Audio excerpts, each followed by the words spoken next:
Hi everybody, my name is Sean O'Day, and I'm here with Bill Wright, the Marketing with Wine expert.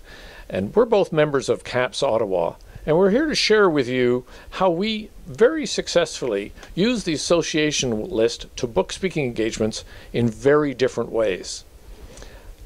Now, the association list, as a reminder, is that list that's published by Grey House Publishing called the Directory of Canadian Associations, and it contains information on over 20,000 associations in Canada.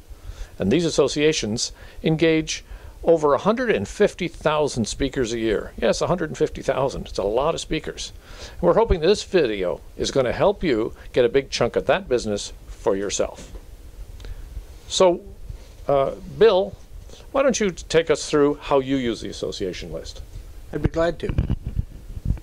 The way I typically will go about using it is I first look for conferences, usually 3-4 months out. Once I find the conferences, the list provides me with emails, phone numbers, etc. for the association. The beauty with that as well is I also get a look at their budget, number of members, so it gives me a little bit of an edge when I go into the negotiation. Now, Sean and I use this quite different, as he said.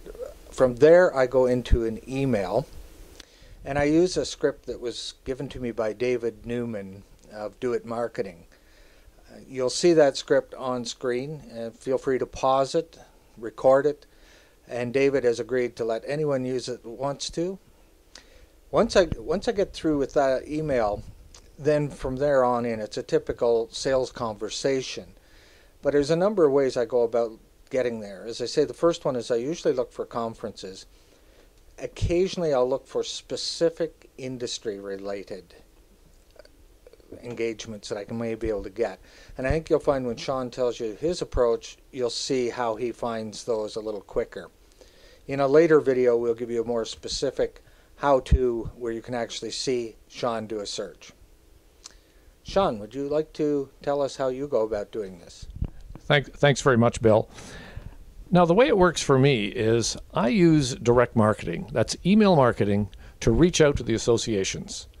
I choose these associations out of the database where I think that my speaker's topic is likely to be very beneficial, a real value add for the members of that particular association. And I go after associations where there are a number of associations of a similar type, such as there are 42 pharmacist associations, there are 41 municipal associations, there's 150 agriculture associations. And so I have speakers whose topics really fit those associations. And I then go after two different segments of the market. I go after the workshop, the seminars, the breakout sessions, and that's a straight, simple thing that I use. I send out an email directly to all these associations and say, would you please put me on your RFP list?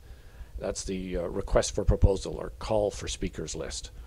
And very nicely, those that use that system put me on the list, and over the course of the coming year, I then receive notices saying these outfits are looking for speakers. So in effect, they're telling me. I then look through what their topics are, and if there's something in there where my speakers can make some money, then I fill out the proposal and send them in. Now the other segment is the keynote speaking. And that's very similar. I go into the list, I select the same way, and then I write very specific emails to these associations, such as the municipal association that I mentioned a moment ago, and there's a whole bunch of those, or the 150 agriculture associations. And I get a 3% response from those mailers.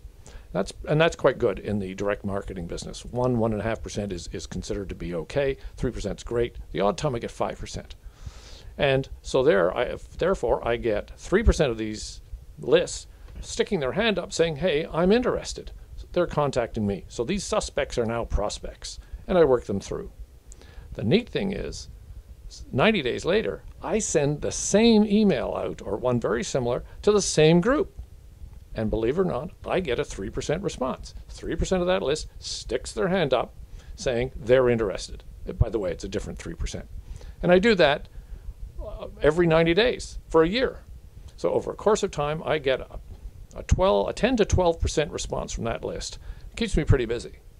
And so between those people sticking their hand up, the RFP notices coming in, I'm pretty busy, and even better, my speakers are pretty busy.